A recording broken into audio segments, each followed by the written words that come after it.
તો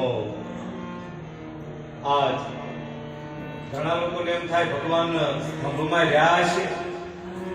કઈ જગ્યાએ રહ્યા છે? સ્તંભ તો કઈ પોળો નહોતો, તો ભગવાન ક્યાં રહ્યા? સ્તંભમાંથી પ્રગટ થયા છે. પણ અહીંયા ભગવાને સાબિત કરી દીધું કે હું અણુ અણુમાં છું. જય હો. અહીંયા સાબિત કરી આપ્યું ભગવાને. ભગવાન સ્તંભમાં હતા,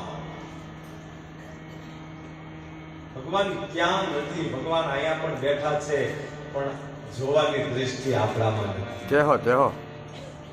ઈશ્વર તો અહીંયા પણ બેઠો છે મારી તમારી સામે, પણ આપણે જોઈ શકીએ એવી આપણે ભગવાનને દ્રષ્ટિ આપી. એ દ્રષ્ટિ કેળવવા માટે તો ઘણું કરવું પડે. આદિ ભક્તો થઈ ગયા, એને ભગવાન સાથે વાતો કરી છે સાહેબ. જય હો, જય હો. એ ક્યારે કરીએ છે? વિચાર કરો.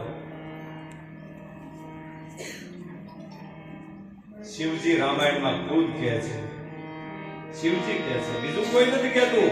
પણ આ જગતનો નાથ, ભોળો નાથ એમ કહે છે કે ભગવાન તો બધે છે.